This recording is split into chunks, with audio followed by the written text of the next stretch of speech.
Ok, on est en direct. Nous revenons, nous sommes désolés pour ces soucis de direct, ces petits soucis techniques. Ce sont les aléas du direct. Je disais, donc avec sa collaboratrice Sarah, il veille à la sauvegarde et au maintien des richesses de l'île.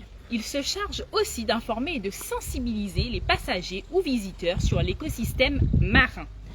Pour vos escapades à la Désirade, n'hésitez surtout pas à contacter Désir Évasion.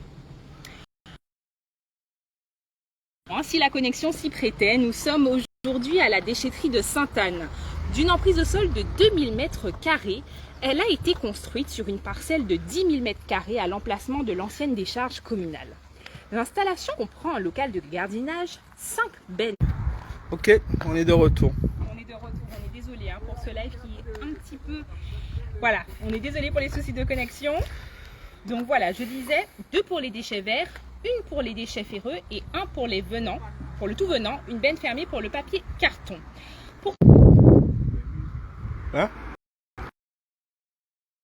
On s'est revenu, on y est. Il y a 5 personnes en direct avec nous. Voilà, on se déplace. Désolé pour les 5 personnes qui nous suivent et celles qui vont regarder le live après. On rencontre quelques soucis techniques, les aléas du direct. Si vous nous rejoignez, nous sommes aujourd'hui à la déchetterie de Sainte-Anne. Je disais que nous allons justement, pour plus de détails au sujet de... Voilà, c'est revenu. On a la connexion qui est revenue, on essaye de se déplacer, tant bien que mal, on est désolé. Je disais que pour plus de détails au sujet de la déchetterie, nous sommes à la déchetterie de Sainte-Anne. Nous allons recevoir aujourd'hui Monsieur Charles Désiré, adjoint technique de la déchetterie de Sainte-Anne. Bonjour Monsieur Désiré. Pouvez-vous nous parler du fonctionnement de la déchetterie de Sainte-Anne, Monsieur Désiré? La déchetterie, en fait, la déchetterie de Sainte-Anne, c'est une déchetterie intercommunale, on va dire, parce que ça regroupe normalement les 4 communes. Gosier, Sainte-Anne, Saint-François et éventuellement la Désirade. Et on a un fonctionnement journalier et on est ici même le week-end, on est ouvert et on reçoit quand même pas mal de monde. Voilà. Très bien. Monsieur Désiré, pouvez-vous nous dire quels sont les déchets qui sont acceptés à la déchetterie de Sainte-Anne? En général, à la déchetterie de Sainte-Anne, on reçoit tous les déchets, sauf les pneus. Mais on reçoit toutes les déchets. D'accord. Est-ce que vous pouvez nous parler, Monsieur Désiré, des consignes de tri et tri sélectif des déchets? Par exemple, quand la population vient, qu'est-ce qu'elle doit faire exactement en termes de tri? En principe, quand ils viennent, ils doivent... Tout ce qu'ils amènent doit être trié. Tout ce qu'ils amènent doit être trié. On a différents bennes et différents bornes. Et ils doivent trier tout ce qu'ils ont. Et ils sont quand même accompagnés par nous, les agents, pour les aider dans ce sens-là aussi. D'accord. La déchetterie de Sainte-Anne, est-ce qu'elle accepte les professionnels? Par exemple, est-ce qu'un peintre qui vient avec des seaux de peinture, est-ce qu'il est accepté à la déchetterie? Ou un plombier, par exemple, avec ses vieux éviers, robinets, etc. Oui. En fait, en général, on ne reçoit pas les professionnels. Je vais dire qu'on ne reçoit pas les gros professionnels. On reçoit les petits professionnels. Comme vous me disiez, un peintre particulier, un plombier, oui, on les accepte. D'accord, très bien. Est-ce que les personnes qui font leur jardin, par exemple, peuvent venir déposer leurs déchets verts, par exemple? Est-ce que c'est accepté à la déchetterie? Oui, tout ce qui est déchets verts est accepté à la déchetterie. Tout ce qui est déchets verts. D'accord. Ok.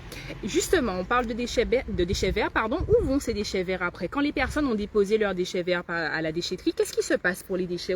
Qu'est-ce qu'il en est? Donc, quand ils viennent avec leurs déchets, il y a un circuit. Ils viennent avec les déchets, ils les déposent dans les bennes. Et 2 fois par semaine, il y a le convoyeur qui vient les récupérer et ça va aussi taverder au moule.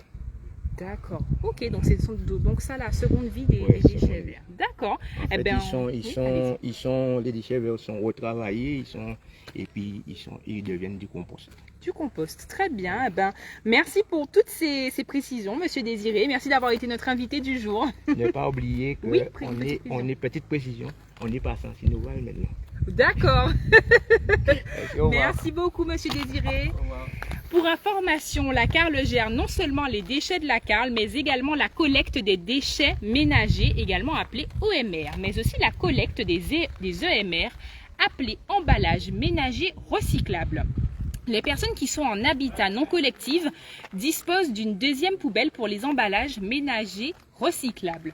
Il y a des plannings de collecte pour ces deux types de déchets. Les plannings de collecte des 4 communes membres sont republiés sur les réseaux sociaux de la CARL. N'hésitez pas à y jeter un coup d'œil et restez attentifs. Pour rappel, la déchetterie est ouverte tous les jours en semaine de 6h30 à 17h, le samedi de 6h30 à 16h et le dimanche de 7h à midi. Concernant votre agenda du jour, nous allons parler de la semaine de la mobilité et de l'emploi, un jour, une commune.